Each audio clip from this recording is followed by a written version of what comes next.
Chapter 98। शोडो याग्यू की देखभाल कर रहा है। वो वहां से जाकर याग्यू के रूम के बाहर बैठ जाता है। मुसाशी छत से नीचे आता है। मुसाशी याग्यू को देखता है और सोचता है तो ये है याग्यू सेकिसुसाई द इनविंसिबल। वो आराम से सो रहा है। मुसाशी सोचता है कि वो उस टाइम से काफी अलग है जब वो उसके फादर के सामने खड़ा था। उस टाइम वो नफरत से भरा हुआ था। वो याद करता है कि उसके फादर ने उसे पकड़ लिया था और डिफीट कर दिया था।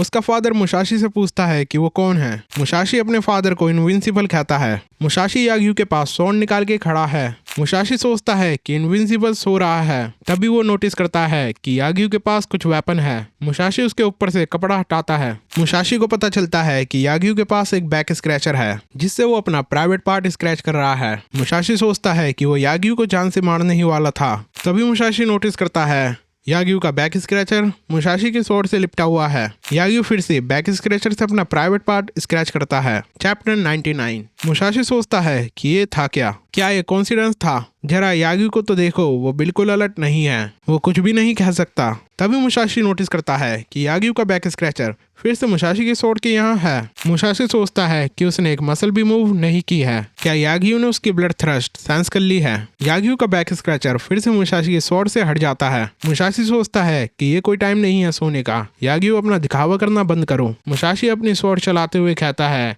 कि अगर उसने एक भी स्विंग करी तो ये ओल्ड मैन मारा जाएगा। तभी वो नोटिस करता है कि उसकी स्वॉर्ड किसी ने ब्लॉक कर ली है। वो मुसाशी को धक्का मार के गिरा देता है। मुसाशी उसे देखता है, वो और कोई नहीं मुसाशी ही होता है। मुसाशी अपने आप को एक जंगल में पाता है। वो उसके बाद अपने आप को स्पेस में पाता है। उसे लगता है कि ये एक इल्यूजन है। तभी वो वहाँ अपने फादर को देखता है जो उसे कहता है कि वो डिस्ट्रैक्ट ना हो, वो उसका लड़का है। वो शिनमेन मुनीसाई द इनविंसिबल का लड़का है। तभी मुसाशी दूसरे कमरे में अपने फादर को देखता है। शिनमेन मुनीसाई कहता है कि क्योटो का योशिओका कैंपो, जिसके पास अनराइवल थ्रू आउट द लैंड का टाइटल है, कैंपो ने उसे एक मैच हरा दिया। वैसे भी वो एक गाँव का गवार है। वो पहली फाइट में नर्वस हो गया था, पर उसके बाद वो कैंपो से 2 मैच बैक टू बैक जीता। शोगन को भी उसकी ग्रेटनेस को रिकॉग्नाइज करना पड़ा। शिनमेन अपना लेटर पढ़ता हुआ कहता है इनविंसिबल अंडर द सन। ये सब मुसाशी की मेमोरीज है जो कि उसे दिखाई दे रही है। शोडो याग्यू के रूम के बाहर पहरेदारी कर रहा है। मुसाशी सोचता है कि वो क्यों इनविंसिबल बनना चाहता है। चैप्टर 100। शिनमेन मुनीसाई कमरे में बैठा हुआ है। वो मुसाशी से कहता है कि उसकी तरह इसे घूरना बंद करे। वो मुसाशी पर नाइफ फेंक के मारता है। मुसाशी नाइफ उठाता है और उसके फादर पर अटैक करता है। वो बताता है कि कल उसने अरीमा की नाम के स्वॉर्डमैन को मार दिया। वो बच्चा नहीं रहा। वो अपने फादर की ओर नाइफ फेंकता है। मुसाशी याग्यू के सामने है। वो याग्यू से पूछता है कि इनविंसिबल बनने का क्या मतलब है। वो इस सिचुएशन में कैसे सो सकता है। उसने याग्यू कैसल से फाइट की और अब वो यहाँ पर आ गया है। बस उसे याग्यू का हेड काटना है और वो जीत जाएगा। पर याग्यू इस सिचुएशन में कैसे सो सकता है। शोडो याग्यू के रूम के बाहर ही है। मुसाशी कहता है fighting the way of sword और इनविंसिबल, इस सब का मतलब मारो और मर जाना ही है। मुसाशी को याग्यू में इन्हें ही नजर आता है। अगर वो ओशन में स्विमिंग कर रहा है तो कभी उसे ये नहीं पता चलेगा कि ओशन कितना बड़ा है। तभी उसे मुनीसाई याद आता है। मुसाशी का वो नाइफ मुनीसाई ने अपने हैंड में ब्लॉक कर लिया है। मुसाशी अपना घर छोड़ के भाग जाता है। वो वहां से भागकर बहुत दूर आ गया है। वो एक बड़े पत्थर पे आके बैठ गया है। वो वहीं सो जाता है। याग्यू बैक स्क्रैचर से अपनी चेस्ट स्क्रैच करता है। याग्यू मुसाशी को एक बड़े माउंटेन की तरह दिखाई देता है। मुसाशी को फिर से अपना फादर याद आता है। उसका फादर उसके सामने खड़ा है। वो अपने स्वॉर्ड से पेड़ को काटना शुरू करता है। वो कहता है कि वो इनविंसिबल है और कोई भी उसके बराबर नहीं है। मुसाशी नोटिस करता है कि उसका फादर हमेशा डर में जीता है। वो इनविंसिबल नाम से डरता रहा। वो अपने पुराने नाम द अनइक्वल्ड से डरता था। वो इतना डर गया कि उसने अपने सारे रास्ते बंद कर लिए। उसे अपने खुद के सन से डर लगने लगा। मुसाशी नई की बात याद करता है कि ये तुम्हारी खुद की ब्लड थ्रस्ट है जो कि सबको तुम्हारे विरुद्ध बना देती है। मुसाशी सोचता है कि ये वर्ल्ड बहुत बड़ा है जिसमें सब कुछ है। वो कहता है कि फादर, ये ओल्ड मैन सही में कुछ है। मुसाशी अपने फादर को इनविंसिबल इनविंसिबल चिल्लाते हुए दिखता है। मुसाशी याग्यू के आगे खड़ा है। मुसाशी कहता है कि वो उसे मार सकता है, बस गले पर एक बार। वो कैसे सो सकता है, बैक स्क्रैचर उसकी हेल्प नहीं कर सकता। ऐसा कहते हुए मुसाशी उस पर अटैक करता है, पर तभी वो रुक जाता है। वो नोटिस करता है कि बैक स्क्रैचर याग्यू के हैंड में नहीं है। बैक स्क्रैचर ऊपर से आके उसके सर पे लगता है और वो नीचे गिर जाता है। याग्यू ने अपनी आंख खोल ली है। मुसाशी नोटिस करता है कि ओल्ड मैन सो नहीं रहा था। याग्यू कहता है कि वो अपने प्राइम में है और उसे अपने मास्टर इसेई की बात समझ आ गई। उसकी स्वॉर्ड हेवन और अर्थ के साथ एक है। ये देखने के बाद मुसाशी को घबराहट होने लगी। वो वहां से भागना चाहता था, पर सेम टाइम वो उस ओल्ड मैन के पास हमेशा के लिए रुकना भी चाहता था। उसे ये ओल्ड मैन अच्छा लगा। मुसाशी को कुछ समझ नहीं आ रहा था। याग्यू कहता है कि ये सब बर्ताव नहीं है ह्योगोनोसुके का। मुसाशी सोचता है कि याग्यू ने उसे ह्योगोनोसुके समझ लिया, वो बीमार है। याग्यू मुसाशी के स्वॉर्ड उठाता हुआ कहता है कि अब उसकी बारी। वो पूछता है कि क्या वो रेडी है। ह्योगो, तुम इसे किस तरह से काउंटर करोगे। चैप्टर 102। मुसाशी ये देख याग्यू से डर जाता है।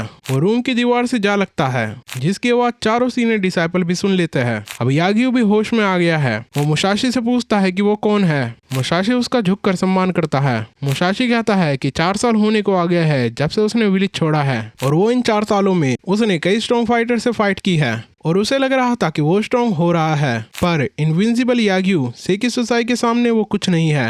मुसाशी आगे कहता है कि इनविंसिबल का क्या मतलब है, वो अभी इसके बारे में कुछ नहीं जानता। याग्यू मुसाशी से कहता है कि उसे इतना फॉर्मल होने की कोई जरूरत नहीं है। वो उससे उसका नाम पूछता है। मुसाशी बताता है कि वो मियामोटो मुसाशी है, जो कि साकुसु से आया है। याग्यू को मुसाशी का नाम सुनकर कुछ याद आता है। वो समझ जाता है कि ये वही मुसाशी है जो कि ओसु का चाइल्डहुड फ्रेंड है। याग्यू सोचता है कि मुसाशी सही में इम्प्रेसिव है, पर वो डेंजरस लगता है। वो समुराई याग्यू के रूम की ओर आ रहे हैं। याग्यू सोचता है कि इनविंसिबल का क्या मतलब है। वो मुसाशी को बताता है कि इनविंसिबल सिर्फ एक वर्ड है। तभी शोडो याग्यू के रूम में एंटर होता है। याग्यू शोडो को बताता है कि अभी उसे बहुत कुछ सीखना बाकी है। वो आगे कहता है कि वो आज एक इंटरेस्टिंग पर्सन से मिला। बाकी के डिसाइपल भी वहां आ गए हैं। मुसाशी वहां से भाग गया है। मुसाशी सोचता है कि इनविंसिबल सिर्फ एक वर्ड के अलावा कुछ नहीं। उसे याग्यू की बात याद आती है कि जितना तुम इसके बारे में सोचोगे, जितना तुम अपनी आंखों पर जोर डाल के देखने की कोशिश करोगे, वो चीज उतनी ही धुंधली हो जाएगी। और अगर कोई चीज कुछ ज्यादा ही धुंधली हो जाए तो उसे अपनी आंख बंद करने की जरूरत है। मुसाशी अपनी आंख क्लोज करता है। वो अपने आप को इन्फिनिटी पाता है। वो भाग ही रहा होता है। वो ओसु को ब्रिज पर खड़ा पाता है। चैप्टर 103। मुसाशी जोतारो के बारे में सोचता है कि अगर वो पकड़ा भी जाएगा तो कोई दिक्कत वाली बात नहीं है। शोडो से कोई नुकसान नहीं पहुंचाएगा, और वैसे भी याग्यू उसका अच्छा ख्याल रख सकते हैं। मुसाशी कहता है कि ओल्ड मैन ने बस अपनी हल्की सी ब्लड थ्रस्ट दिखाई और बस यही काफी थी मुसाशी को धला देने के लिए। वो उस बैटल में प्रिपेयर होके गया था, पर वो अपनी जान को दाव पर नहीं लगा सका। वो आगे कहता है कि ओल्ड मैन की बातें उसकी समझ से परे है। वो उसकी बातें नहीं समझ सका। वो सोचता है कि उसे याग्यू आकर क्या मिला, कुछ नहीं। उसे याग्यू की बात याद आती है कि वो जितना आंखों पे जोर देगा देखने के लिए, उसे उसकी आंखें उतनी ही धुंधली दिखाएगी। उसे आंखें बंद करने की जरूरत है। वो ओसु को देखता है। ओसु ब्रिज पर उसका इंतजार कर रही है। मुसाशी नोटिस करता है कि ओसु ने अपना सामान पैक कर लिया है और वो याग्यू को छोड़ने को तैयार है। वो वहां रात भर से मुसाशी का इंतजार कर रही है। वो ओसु के साथ जाना चाहता है। वो उसे गले लगाना चाहता है। वो उसका फेस चूमना चाहता है। तभी वो दोनों जोतारो की आवाज सुनते हैं, जो कि हेल्प हेल्प चिल्ला रहा है। ओसु उसकी मदद करने जाती है। वो जोतारो को एक गड्ढे में पाती है।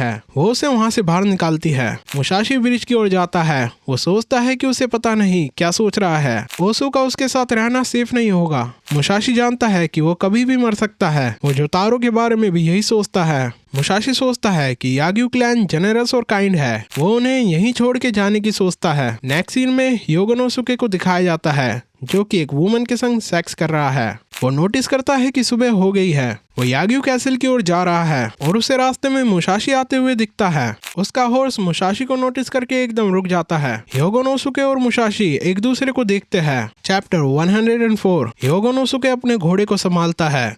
मुसाशी नोटिस करता है कि वो वही है जो उसे इनमें मिला था। ह्योगोनोसुके मुसाशी को हेलो कहता है और वो एक दूसरे को देखते हुए चले जाते हैं। तभी मुसाशी को याद आता है कि याग्यू उसे ह्योगोनोसुके समझ रहा था। वो समझ जाता है कि वो व्यक्ति ह्योगोनोसुके हो सकता है। ताकवान याग्यू वापस आ गया है। वो कहता है कि पतझड़ आने को है। याग्यू डोजो में समुराई ट्रेनिंग कर रहे हैं। ताकवान उन्हें देखते हुए याग्यू की ओर जा रहा है। ताकवान याग्यू के साथ गेम खेल रहा है और ह्योगोनोसुके भी वहाँ बैठा हुआ है। ताकवान कहता है कि ये स्वॉर्ड के दम पर जीना और नाम कमाने का जमाना नहीं रहा। फिर भी याग्यू शिंकागे स्टाइल अच्छा ग्रो कर रहा है। ह्योगोनोसुके इसे और आगे बढ़ाएगा। याग्यू ताकवान से कहता है कि वो उसे तब से जानता है जब से उसकी नाक बहती थी और आज उसने बड़े मैनर सीख लिए हैं। ताकवान याग्यू का 5th सन मुनेनोरी का एक अच्छा फ्रेंड था। उनकी काफी अच्छी बनती है। तब से वो याग्यू की रिस्पेक्ट करता है। ताकवान याग्यू से कहता है कि उनके बीमार होने की न्यूज सुनते ही वो बड़ी दूर से यहाँ चला आया, पर वो तो एकदम फिट नजर आते हैं। याग्यू बताता है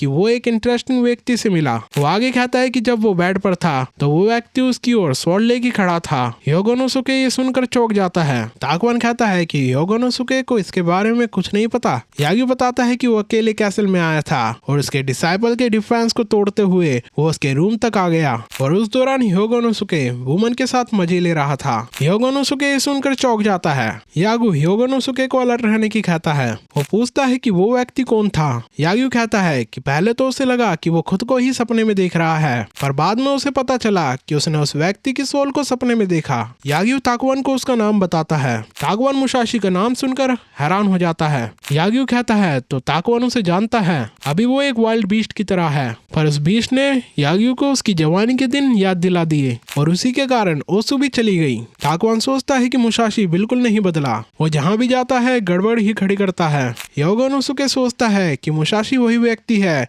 जो कि उसे रास्ते में मिला था। याग्यू में ठंड की शुरुआत हो चुकी है।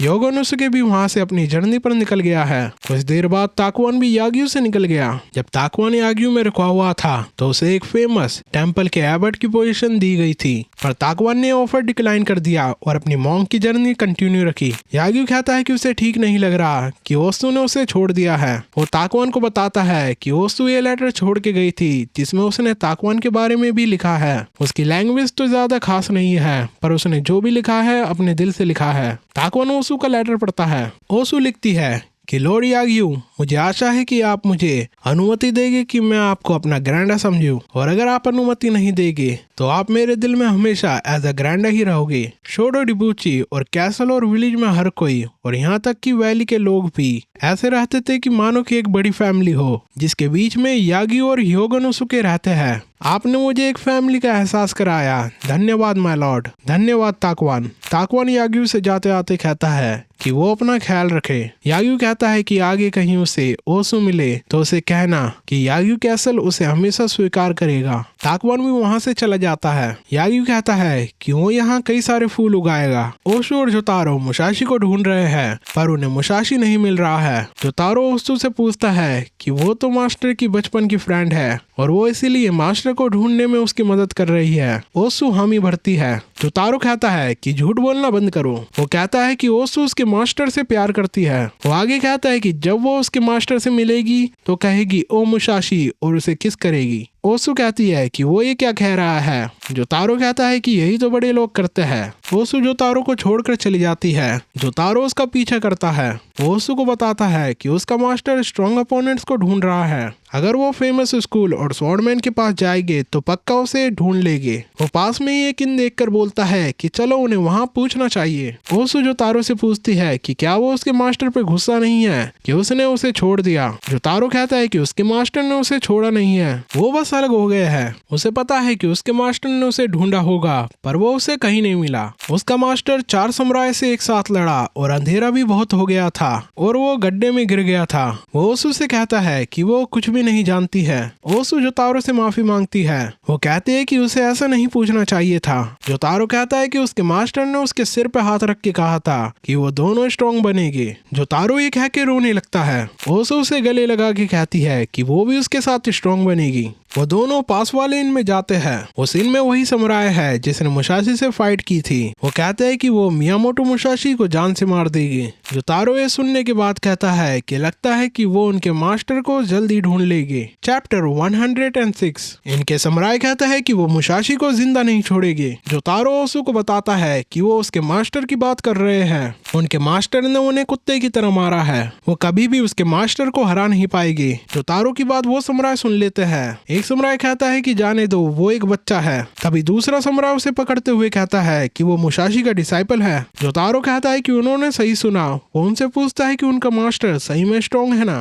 तभी दूसरा समुराई कहता है कि वो वुमेन भी उस बच्चे के संग है, उसे भी पकड़ लो। ओसु उस समुराई पर वुडन स्वॉर्ड से अटैक करती है, पर वो समुराई उसे पकड़ लेता है। ओसु को याग्यू की टीचिंग याद आती है। वो उसे उस समुराई पर यूज करती है और उसे जमीन पर गिरा देती है। ओसु बाकी समुराई से फाइट करने के लिए अपना नाइफ निकालती है। वो समुराई नोटिस करता है कि उस नाइफ पर याग्यू क्लैन की सील है। ओसु उन्हें बताती है कि अगर वो मुसाशी से डिफीट हो गए हैं तो उनमें कोई शर्म की बात नहीं है। मुसाशी बहुत स्ट्रॉन्ग है। वो समुराई सोचते हैं कि ओसु याग्यू की डॉटर हो सकती है। ओसु मन में सोचती है कि मुसाशी इतना स्ट्रॉन्ग हो गया है कि उसे याग्यू क्लैन के मेंबर भी स्ट्रॉन्ग मानते हैं। वो समुराई पूछते हैं कि क्या इसका मतलब मुसाशी याग्यू क्लैन में गया था। ओसु उन्हें पूछती है कि क्या वो जानते हैं मुसाशी किस ओर गया है। वो स्ट्रॉन्ग स्वॉर्डमैन को ढूंढ रहा होगा। उन समुराई को लगता है कि मुसाशी सही में याग्यू कैसल गया था और उसने याग्यू सेके सुसाई से भी फाइट की है। वो कहते हैं कि हो भी सकता है कि वो बंदा बहुत स्ट्रॉन्ग था। वो आगे कहता है कि वो आशा करता है कि मास्टर याग्यू सेके सुसाई को कुछ ना हुआ हो। ओसु उन्हें बताती है कि उन्होंने महान याग्यू सेके सुसाई को क्या समझा है, वो बस एक रोइन से डिफीट हो जाएगी। वो समुराई पूछते हैं कि तो फिर याग्यू ने तुम्हें मुसाशी के पीछे भेजा है, वैसे वो याग्यू की क्या लगती है। ओसु उन समुराई को बताती है कि याग्यू उसके ग्रैंडफादर है। इंसिडेंट के बाद वो दोनों आगे की ओर बढ़ गए हैं। जोतारो कहता है कि ओसु इम्प्रेसिव थी। उसे नहीं पता था कि वो इतना अच्छा झूठ बोल सकती है कि वो याग्यू क्लैन की वॉरियर है। ओसु जोतारो को बताती है कि उसने कोई झूठ नहीं बोला है। उसने याग्यू को एक लेटर लिखा है जिसमें उसने कहा है कि वो आज से उन्हें ग्रैंडफादर कहेगी। वो उस नाइफ का धन्यवाद करती है उसे बचाने के लिए। जोतारो कहता है कि क्या वो नाइफ रख सकता है। ओसु उसे मना कर देती है और वो कहती है कि ये नाइफ उसे मास्टर की तरफ से गिफ्ट मिला है। वो दोनों आगे चलने लगते हैं। जोतारो कहता है कि वो लकी रहा। उन समुराई ने उन्हें सारे रास्ते बता दिए जहाँ पर मास्टर जा सकते हैं। हम उन्हें पक्का ही ढूंढ लेंगे। ओसु कहते हैं कि पर वो ये वादा करे कि वो आगे से कभी फाइट नहीं करेगा। वो लगता है कि बारिश होने वाली है, उन्हें रुकने के लिए कोई स्टैंड ढूंढ लेना चाहिए। नेक्स्ट सीन में माता हाची को दिखाया जाता है जो कि ग्रैनी और अंकल गोन के संग है। माता हाची कहता है कि वो थक गया था घूमते घूमते। मुसाशी की रूमर्स उन्हें इससे तक ले आई है। उन्हें लगता है कि वो मुसाशी को कभी नहीं ढूंढ पाएंगे। वो अपनी मदर ग्रैनी होनिदन से कहता है कि क्यों ना हम अलग अलग मुसाशी को ढूंढे। ग्रैनी कहती है कि वो कैसी बात कर रहा है, सिर्फ 2 महीने बाद नया साल आने वाला है और उन्हें याद भी नहीं कि आखिरी बार कब उन्होंने साथ में नया साल बनाया था।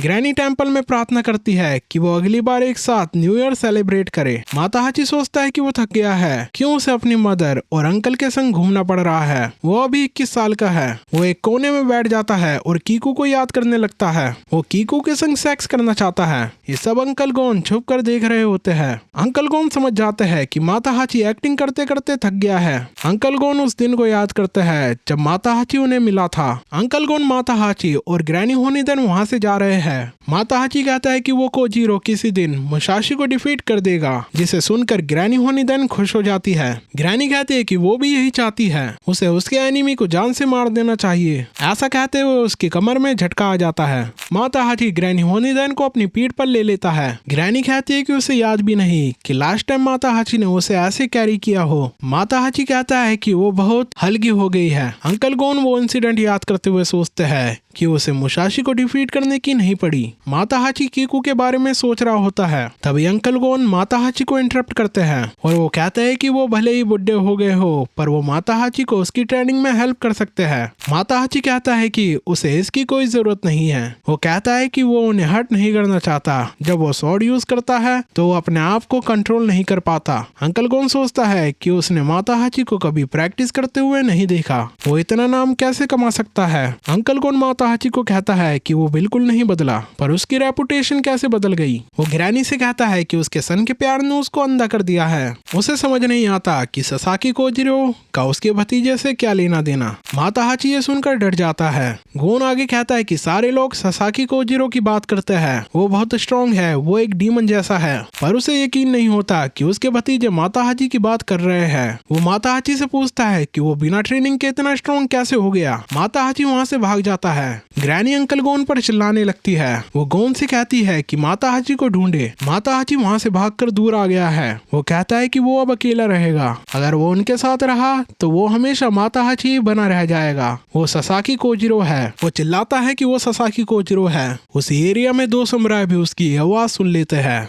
माता हाची भागकर बड़ी दूर आ गया है। वो कहता है कि वो खो चुका है, उसे रात होने से पहले कोई इन ढूंढनी पड़ेगी। वो सोचता है कि उसे यहाँ परेशानी होगी अगर यहाँ जंगली डॉग्स हुए तो। उसे कुछ आवाज आती है। वो पेड़ के पीछे छुप जाता है। तभी वो वहाँ एक लड़की को नोटिस करता है जिसके हाथ में चेन और शकल है। उसने एक पक्षी को मार दिया है। वो लड़की माता हाची की ओर देखती है। माता हाची पेड़ के पीछे छुप जाता है। माता हाची उसे दूसरी बार देखता है पर वो लड़की वहाँ से जा चुकी है। उसे लगता है कि ये उसकी आंखों का धोखा है। लगता है उसने घोस्ट देख लिया। वो जल्द से इनको ढूंढने निकल जाता है। तभी वो अपने सामने उसी समुराई को पाता है जो कि उसे ओसाका में मिला था। वो समुराई कहते हैं कि उन्होंने सोचा भी नहीं था कि वो ससाकी कोजिरो से यहाँ पर मिलेगी। वो कहता है कि वो बहुत डिसअपॉइंट हुआ था जब माता हाची ने ओसाका में उसका चैलेंज एक्सेप्ट नहीं किया था। माता हाची पूछता है कि वो कौन है। तभी उसे याद आता है कि ये तो वही समुराई है जिसे वो धक्का देकर भाग गया था। वो समुराई अपना नाम काई सोजिरो बताता है। माता हाची कहता है कि क्या कोइंसिडेंस है। कोई सोजिरो कहता है कि इसमें कोई कोइंसिडेंस नहीं है, हम दोनों ही सुजुका के माउंटेन्स में हैं। हो सकता है कि हम एक ही अपोनेंट से फाइट करने जा रहे हो।